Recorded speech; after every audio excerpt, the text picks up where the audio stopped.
नाज़रीन आदाब, न्यूज़ 18 उर्दू में आपका इस्तकबाल है। मैं हूं विसाल आजम। ऐसा शायद बहुत अरसे बाद हुआ है जब मुल्क के अक्सर रियासतों में, यानी कि एक दो रियासत नहीं बल्कि बिहार, उत्तर प्रदेश, उत्तराखंड, यहां तक कि असम, मध्य प्रदेश, हिमाचल के कुछ इलाकों में, हरियाणा, तेलंगाना, राजस्थान, बंगाल, यानी इतने जगहों पर इस बात को लेकर लोग सड़कों पर उतरे हैं, खासतौर से यूथ, नौजवान, और उन्हें जो है वो इस बात की तकलीफ है कि अग्निपथ जो स्कीम लॉन्च की गई है वो उनके मन के मुताबिक नहीं है।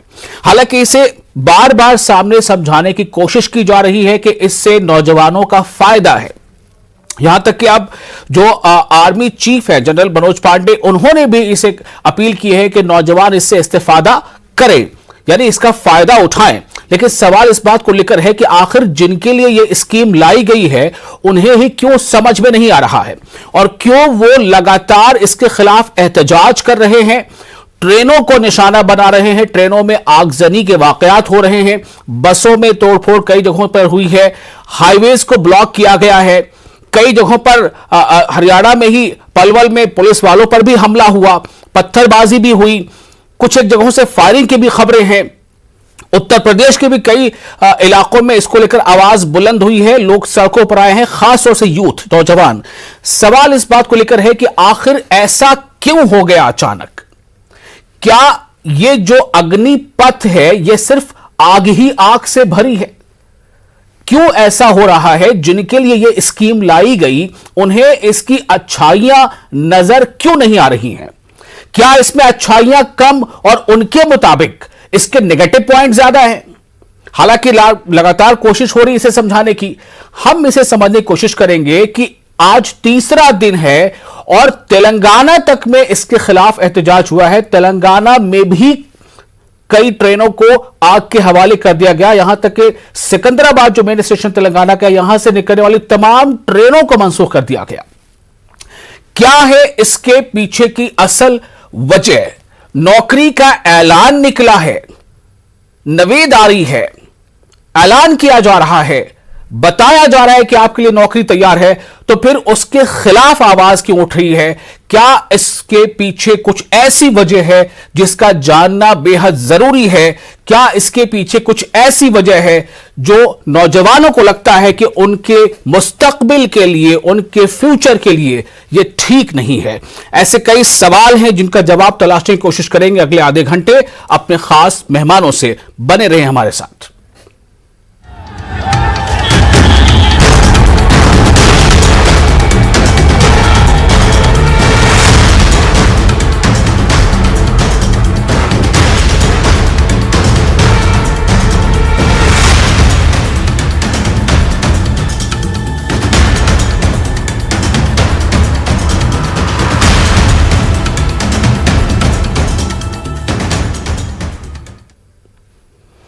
एक बार फिर आपको बता दें कि आज तीसरा दिन है और अग्निपथ स्कीम के तहत जो लोग अग्निवीर बनेंगे, ऐसे ही लोग जो इसमें अप्लाई करेंगे, जो इसमें आगे अपना मुस्तकबिल संवारेंगे, उन्हें क्यों ऐसा लग रहा है कि यह स्कीम उनके हक के लिए नहीं है, उनके मुस्तकबिल के लिए बेहतर नहीं है? जाहिर सी बात है, अगर उन्हें अच्छा लगता, उन्हें यह स्कीम पसंद आती, तो इस तरह से इसकी मुखालफत नहीं होती। तीसरा दिन है आज। बिहार में लगभग तमाम ऐसे अजला है जहां पर इसके खिलाफ आवाज उठी है।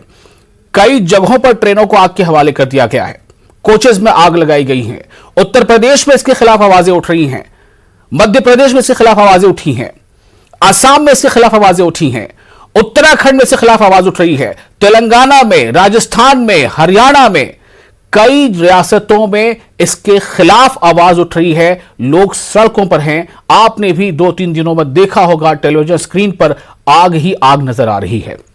सवाल इसी बात को लेकर है कि आखिर ऐसा क्यों हुआ, जबकि एक कदम उठाते हुए इस बात का ऐलान किया गया कि जो अपर एज लिमिट है, जो पहले 21 साल बताई गई थी, वो 17.5 जो लोअर एज लिमिट है और अपर एज लिमिट 21 है, उसकी बजाय वो अब 23 साल कर दी गई है, 1 साल के लिए, इस साल भर के लिए। तो इसके बावजूद आज, यानी इस बात का ऐलान कल ही हो गया, लेकिन आज फिर इसके खिलाफ एहतजाज हुए।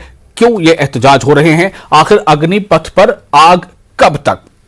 यही सवाल हमारा है। हमारे साथ कुछ खास मेहमान जुड़ेंगे, मैं उनका तारुफ करा देता हूं। हमारे साथ होंगे कैप्टन अनिल गौर साहब, हमारे साथ होंगे राधिका खेड़ा, तर्जुमान कांग्रेस, हमारे साथ होंगे गुलरेज शेख, तर्जुमान बीजेपी, और हमारे साथ अख्तरुल इस्लाम शाहीन भी जुड़ेंगे जो आरजेडी के एमएलए हैं। फिलहाल हमारे साथ गुलरेज शेख जुड़ चुके हैं, राधिका खेड़ा जी जुड़ चुकी हैं। आप दोनों का बहुत बहुत इस्तकबाल है न्यूज 18 उर्दू के इस खास प्रोग्राम में जिसका नाम है खबर खास। मैं राधिका खेड़ा साहब आपसे जानना चाहता हूं, इसमें आखिर ऐसी क्या बात है, क्यों 3 दिनों से इसके खिलाफ आवाज बुलंद हो रही है, पुरतशद्दुद मुजाहरे हो रहे हैं, यानी हिंसात्मक मुजाहरे हो रहे हैं, और क्यों आपकी पार्टी के भी बड़े नेताओं ने इसके खिलाफ स्टैंड लिया हुआ है? देखिए, सबसे पहली बात ये समझने की जरूरत है कि बार बार इस देश का चाहे किसान हो, युवा हो, उसको बार बार सड़कों पर क्यों आना पड़ रहा है? ऐसा क्या है? मोदी जी बड़ी बड़ी बातें करते आए, 8 साल पहले झोला लेकर आए थे और झोले में से कई सारे जुमले निकाले थे, लेकिन बार बार ये देश की जनता अगर सड़कों पे उतरने को मजबूर हो रही है, कौन है ऐसा जो अपने घर से निकल के ऐसी आगजनी करना चाहेगा? कौन है ऐसा जो अपने घर से 1 साल छोड़कर, जैसे हमारे किसान बैठे थे दिल्ली हरियाणा के बॉर्डर पे, सब कुछ छोड़ छाड़ कर कोरोना काल में बैठना चाहेगा? कौन सा युवा होगा या कौन से परिवार ऐसे होंगे जो चाहेंगे कि उनका बच्चा ऐसे सड़कों पे आए? लेकिन वादे तो नौकरी के किए थे ना साहिब ने कहा था 2 करोड़ नौकरी हर साल देंगे, 16 करोड़ नौकरियों का वादा अभी तक इस स्कीम में क्या नजर आ रहा है? क्यों अग्निपथ स्कीम की मुखालफत हो रही है? इस पर जरा बात कर ले। देखिए, बात सारी पुरानी से लेकर आज तक आती है, क्योंकि मोदी सरकार आज तक अपने किसी भी किए वादे पे पूरी और खरी नहीं उतरी है। अगर खरी उतरती तो मैं फिर बोलूंगी, क्या देश के युवा को सड़कों पे ऐसे उतरने की जरूरत पड़ती? अगर हमारा विश्व प्रसिद्ध देश, ये वही देश है ना सर जिसके लिए मोदी जी कह के आए थे यूएस में जाके, न्यूयॉर्क के टाइम्स स्क्वायर पे, कि मेरा सर झुक जाता है जब भारत का नाम लिया जाता है। तो आज तो आपने सर भारत माँ का सर रोज झुका रहे हैं, कभी अपने अन्नदाताओं की को दुख पहुंचा के, आज अपने युवाओं को ऐसे करके। क्यों नहीं आप सुनते? क्यों आप ऐसी चीजें लेकर आते हैं जिससे देश की जनता को तकलीफ हो? हमारा संविधान क्या कहता है कि this government is for the people, of the people, by the people. आप राजा हैं, लेकिन आप राजा तब तक हैं जब तक ये जनता चाहती है, क्योंकि जनता जनार्दन है। ठीक है, अगर जनता परेशान हो रही है, ठीक है राधिका खेड़ा साहब, आपने अपने पहले रिमार्क दे दिया है। हमारे साथ गुलरेज शेख हैं, तर्जुमान बीजेपी। गुलरेज, मध्य प्रदेश में भी एहतजाज हो रहे हैं, उत्तर प्रदेश, उत्तराखंड, असम, बिहार, तेलंगाना, हिमाचल, माफ कीजिएगा हरियाणा में ज्यादा हुए हैं, इसलिए उसका नाम खासतौर से ले रहा हूं। क्या वजह है, क्यों नहीं समझ पा रहे हैं जिनके लिए आप ये स्कीम लेकर आए हैं?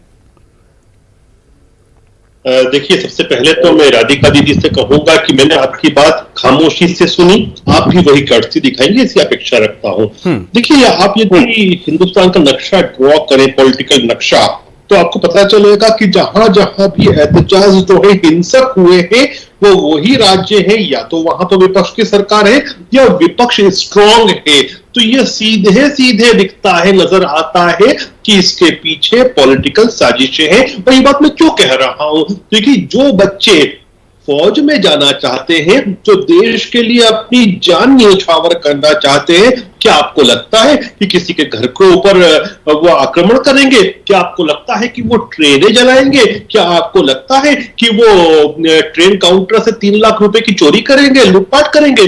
बिल्कुल ऐसा नहीं होता है। तो इनमें से जो अधिकांश है ना, वो पहली बात तो वो छात्र नहीं है, वो लोग नहीं है जो मिलिट्री में जाना चाहते हैं। ज्यादातर उनमें पॉलिटिकल वर्कर हैं जो कुछ युवाओं को भड़का रहे हैं, उनको बहला फुसला रहे हैं। हमने ये भी देखा कि किस प्रकार से एनएसयूआई के पोस्टर्स बाहर आते हैं। तो ये सब किस तरफ इंगित करता है? ये इस तरफ इंगित करता है क्योंकि इस गवर्नमेंट के खिलाफ और तो कोई बात ये लोग कर नहीं सकते, इनके पास कोई भ्रष्टाचार का आरोप नहीं लगा सकते, साफ सुथरी छवि वाली सरकार चल रही है पिछले 8 वर्षों से। तो किसी तरह भी देश में किसी नाम पर भी अराजकता फैलाना पहले भी इन्होंने किया था, अभी भी कर रहे हैं। और ये इस प्रकार की जो साजिशें है ना, ये बहुत दिन चलने वाली नहीं है। अभी आर्मी की जब रिक्रूटमेंट निकलेगी तो जिस प्रकार से संख्या में बच्चे आएंगे आपको दिख जाएगा। ठीक है, अब मेरे एक सवाल का सिर्फ ये जवाब दे दीजिएगा आप इसमें कि आपने इसको पूरा का पूरा साजिश के हवाले कर दिया कि इस पे विपक्ष साजिश कर रहा है, आपका लुब-लुबाब यही है। तो फिर क्या आप अपोजिशन के दबाव में आ गए कि आपने 21 से उसका जो अपर कैच लिमिट है उसको आपने 21 से 23 कर दिया? देखिए, थोड़ा सा हमको बोलते समय स्पष्ट होना चाहिए कि ये जो 21 से 23 किया गया है, ये फॉर वन टाइम ओनली किया गया है, वो भी इस चीज को दृष्टिगत रखते हुए कि बच्चों के 2 वर्ष जो है वो कोविड के कारण खराब हुए हैं। तो ये एक बार का काम हुआ है कि इस बार जो बच्चे हैं वो उनकी अपर लिमिट 23 तक के है, ये हमेशा के लिए नहीं है। लेकिन ये तो कब किया गया? ये तो आपने कल अनाउंस किया ना, और आज तीसरा दिन है मुजाहरे का। तो मेरा सवाल वही है कि क्या ये अपोजिशन के दबाव में किया आपने? कोई अपोजिशन दबाव नहीं है, किसी प्रकार का भी दबाव नहीं है, क्योंकि ये तो जो चंद लोग हैं ये तो अपोजिशन के कार्यकर्ता हैं, इसमें से कोई भी। राधिका खेड़ा साहब, आपने सुना, लेकिन एक चीज मैं बताऊंगा हमारे अपने नाजरीन को, अपने दर्शकों को, कि हम जिस मकसद से इस डिबेट को लेकर बैठे थे उस मकसद अभी तक पूरा हुआ नहीं है। दोनों ने अपने जवाब में सिर्फ और सिर्फ अपोजिशन पर कैसे, यानी विरोधी को कैसे हम टारगेट करें, इसी तरह का बयान आया। किसी ने यह नहीं बताया कि इसकी अच्छाई क्या है, और किसी ने यह नहीं बताया कि इस स्कीम की बुराई क्या है। फिर से मैं आता हूं अपोजिशन के पास। राधिका खेड़ा, मैं आपके पास अब आ रहा हूं। जी देखिए, किसान आंदोलन जब हुआ तब इन्होंने कहा वो किसान नहीं आतंकवादी है। आज जब देश का युवा जो फौज में अपनी जान न्यौछावर, आप समझते हैं, मैं एक फौजी परिवार से आती हूं तो मैं समझती हूं जब एक कोई बेटा घर का फौज में जाता है या बेटी जाती है तो उसके घर वालों का भी कितना बड़ा बलिदान होता है। आज जो बलिदान देने को तैयार बैठा है इस भारत माता के लिए, उसके लिए आप बोल रहे हैं कि वो एक छात्र आंदोलन है। अरे किसी अन्नदाता, सैनिक, जय जवान जय किसान का नारा दिया था लाल बहादुर शास्त्री जी ने, कांग्रेस पार्टी के जो वरिष्ठ नेता थे उस देश के प्रधानमंत्री। आप मर जवान मर किसान पे आज उसे साक्षात ले आए हैं। और मैं आपको बताती हूं, ये आंकड़ों की बात करते हैं थोड़ी सी, क्योंकि आंकड़ों की बात करना बहुत जरूरी है। आपको पता है इस देश में कितने लाख सरकारी पद, जो सरकारी पद है वो कितने खाली हैं? गुलरेज साहब को तो पता नहीं होगा, लेकिन मैं उनकी जानकारी के लिए बता देती हूँ कि देश में 62,30,000 सरकारी पद खाली है, जिसके अंदर भारतीय सेना के 2,55,000 पद खाली है। सेंट्रल आर्म फोर्सेस के अंदर 91,000 पद खाली है, और लगभग 1 लाख पद और भी रक्त है अलग अन्य फोर्सेस के अंदर। कब भरे जाएंगे?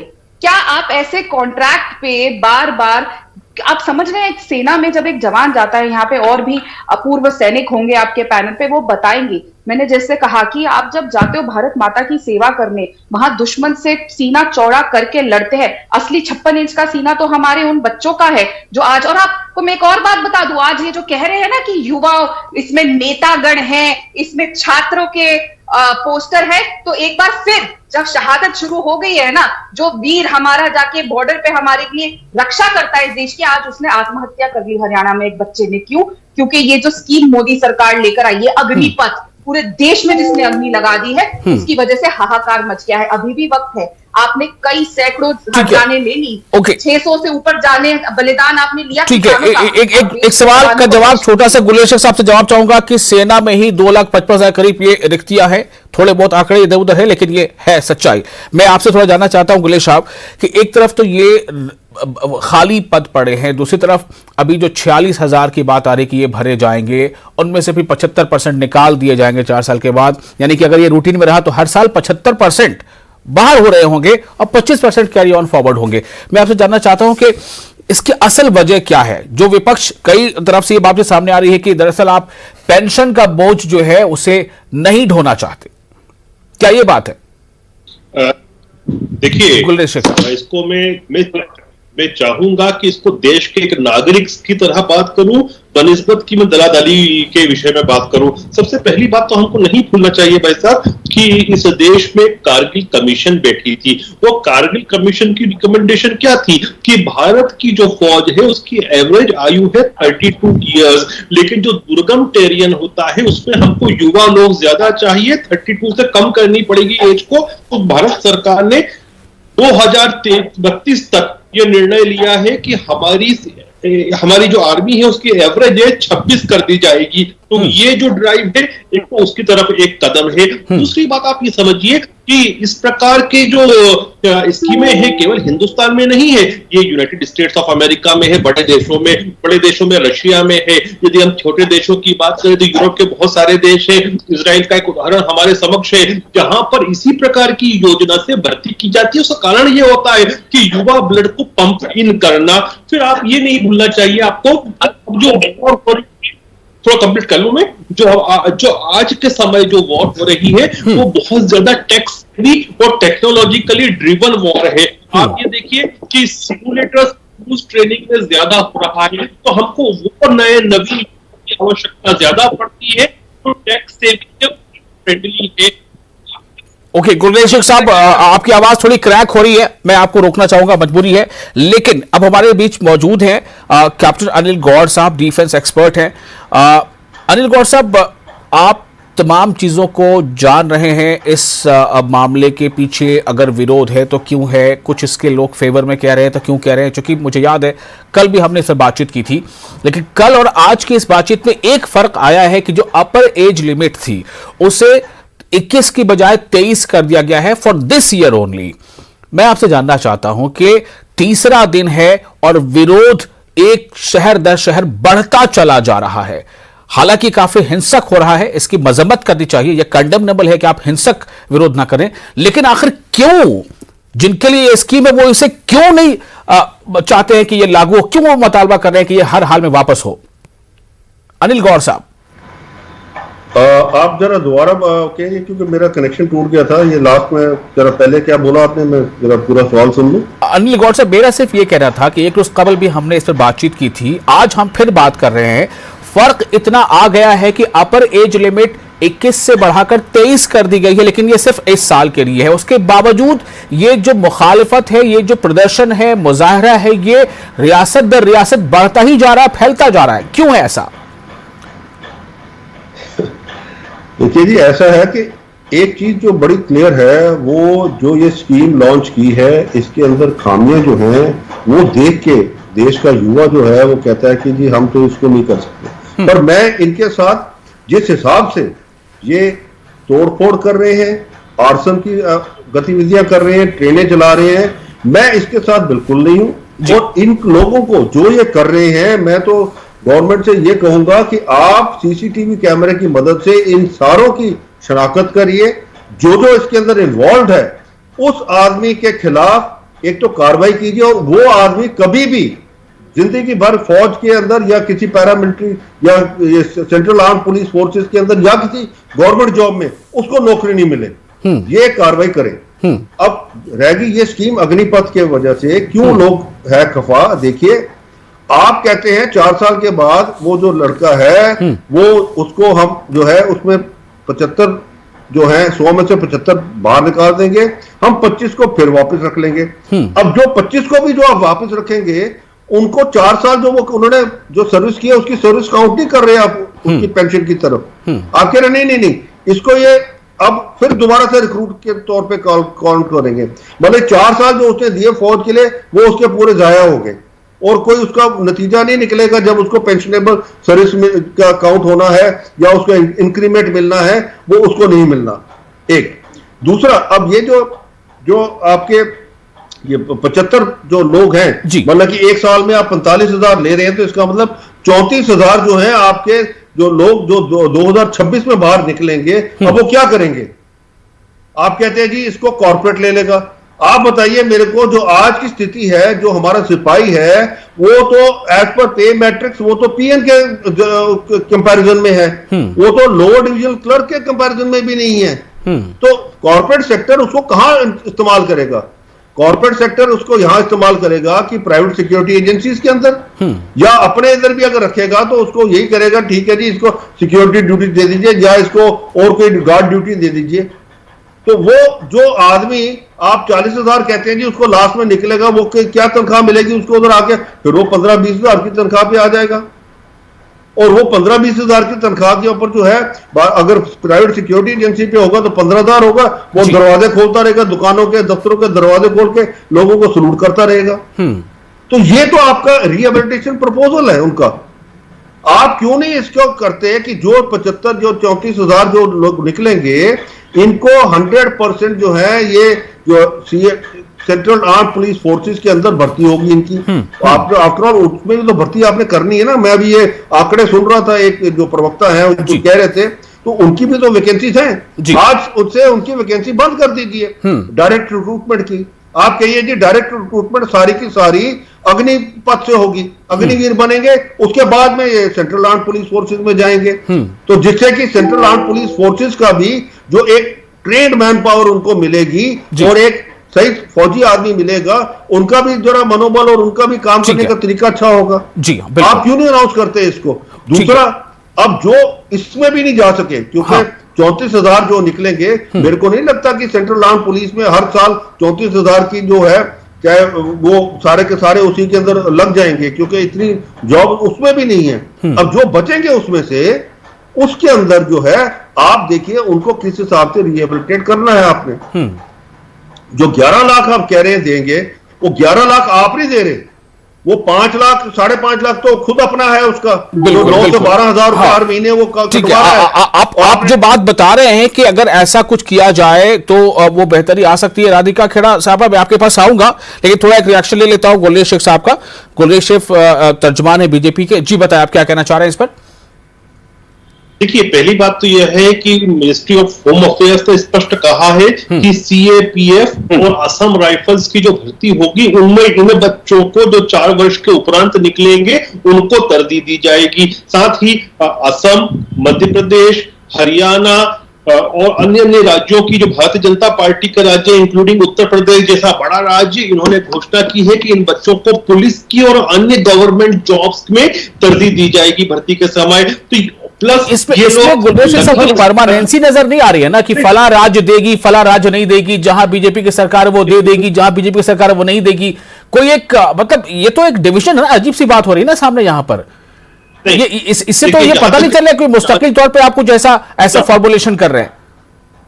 कंप्लीट कर लेंगे भाई साहब। देखिए, सीएपीएफ की भर्तियां, असम राइफल की भर्तियां ये केंद्र सरकार करती है, उसको डेफिनेटली हम उन बच्चों को तरजीह दे रहे हैं। फिर उनको मिलिट्री का सर्टिफिकेट भी मिलेगा, जो मल्टीनेशनल कंपनीज भी जिनको एक्सेप्ट करती है। उसके अलावा उनको 12 लाख रुपए के लगभग पैसा मिलता है। मिलिट्री का सर्टिफिकेट नहीं मिल रहा है अभी, चूंकि अनिल गौर साहब ने कहा था कि they will not be given military certificate, they will not be termed as ex serviceman military. No, क्या ऐसा है अनिल गौर साहब?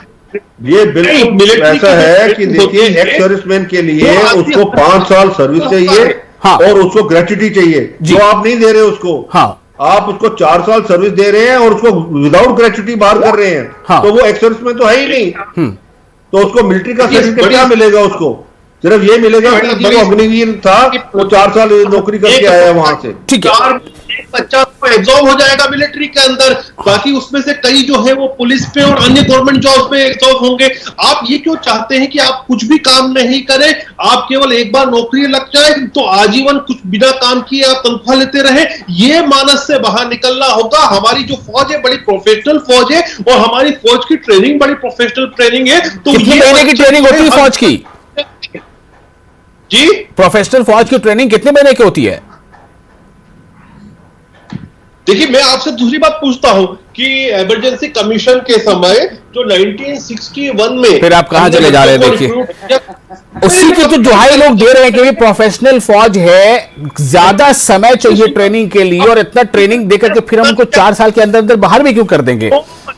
अच्छा ठीक है, मुझे थोड़ा वक्त दीजिए। राधिका खेड़ा जी के पास जाना चाहता हूं। राधिका खेड़ा जी, आप कुछ कहना चाह रही हैं? जी देखिए, फिर कहूंगी, यहाँ पे कहा जा रहा है कि उनको नौकरियां मिलेंगी। सबसे पहली बात तो जो हमारा, सर मैं आपके बीच में नहीं बोली थी, दरअसल थोड़ी सी टेक्निकल ग्लिच आ रही है। गुलरेज शेख साहब, हम आपको सुन रहे थे लेकिन आपकी आवाज थोड़ी क्रैक हो रही है, इस वजह से हमें दूसरे के पास जाना पड़ रहा है फिलहाल। ठीक है ना, एज तो हमारे पास भी लिमिटेशन है। ठीक है, राधिका खेड़ा बोलें। जी देखिए, जब एक सैनिक जाता है, तैयारी करता है, ट्रेनिंग करता है, तो उसको अन्य तरीके की ट्रेनिंग दी जाती है, क्योंकि उसने अपना घर बार छोड़कर सिर्फ भारत माता की रक्षा, और आप और हम यहाँ बैठकर जो शांति से डिबेट भी कर रहे हैं ना, वो इसीलिए क्योंकि यही सैनिक हैं जो बॉर्डर पे बैठे हुए और हमारी सुरक्षा सुनिश्चित करते हैं कि हम ठीक है। रात को सो सके। हाँ। इनका परिवार भी है इसमें, और ठीक वो है। मोटिवेशन कहां से आएगी जब उसको पता है 75% लोगों को कि उनकी नौकरी चली जाएगी। और ये बात कर रहे हैं कि उनको फिर से कहीं पे नौकरी मिल जाएगी। उसके बाद मैंने अभी बताया 62 लाख पद तो सरकारी नौकरियों के अभी तक खाली है जिनको ये सरकार भर नहीं पाई है। 2 लाख नौकरियां, 2 करोड़ नौकरियां हर साल सरकार ने देने का वादा किया था। 2/8 16 करोड़ नौकरियों का हिसाब अभी भी ठीक है, आपने वो डेटा पहले भी दे दिया राधिका खेड़ा साहिबा। मैं आपसे इजाजत लेकर के हमारे चौथे मेहमान जुड़े हैं, थोड़ी देर से जुड़ पाए हैं वो, मेरे पास वक्त एकदम नहीं बचा है, बराए मेहरबानी। मैं जानना चाहता हूं आरजेडी के एमएलए अख्तरुल इस्लाम शाहीन साहब, आप मुझे बस आप कमेंट कर दें जो आपको करना है, मेरे पास वक्त नहीं बचा है, 1 मिनट है सिर्फ हमारे पास। चाहेंगे कि भारतीय जनता पार्टी की केंद्र की मोदी सरकार बिना सोचे समझे कोई भी घोषणा कर देती है, चाहे जीएसटी का मामला हो, नोटबंदी का मामला हो, एनआरसी का मामला हो, कृषि कानून का मामला हो, या सेना में बहाली का मामला हो। जी, छात्रों का गुस्सा जायज है और पूरी राष्ट्रीय जनता दल इन छात्रों के साथ है। सरकार को जो घोषणा किया है उसको वापस लिया जाना चाहिए। और जिस तरह से बेरोजगारी है पूरे देश में और 62 लाख पद रिक्त है पूरे देश में, जब छात्रों में आक्रोश है, ये आक्रोश उतना स्वाभाविक है। लंबे समय से रिक्तियां बहाली नहीं हो रही है, आज जब बहाली हो रही है इस तरह से गलत व्यवस्था कायम किया गया है, जिससे न केवल छात्र बल्कि देश की सेना भी प्रभावित होगी इस तरह की व्यवस्था से। इसलिए हम केंद्र सरकार की इस व्यवस्था से हम भी असंतुष्ट हैं और छात्रों के इस मांग, इस लड़ाई के साथ हैं। और हम चाहेंगे कि सरकार जल्द से जल्द अपनी इस घोषणा को वापस ले और सेना में बहाली की जो लेकिन ये जो हिंसा और आगजनी हो रही है उसकी तो मजम्मत कर दीजिए। निश्चित रूप से ये हम उस आंदोलन के साथ हैं, इनके लड़ाई के साथ हैं, लेकिन जो आगजनी की जा रही है, जो तोड़फोड़ किया जा रहा है उसकी हम निंदा करते हैं और अपील करते हैं कि इस तरह की घटना न करें। पूरे बिहार में राष्ट्रीय जनता दल इन छात्रों के साथ मिलकर। चलिए, बहुत बहुत शुक्रिया आप तमाम मेहमानों का।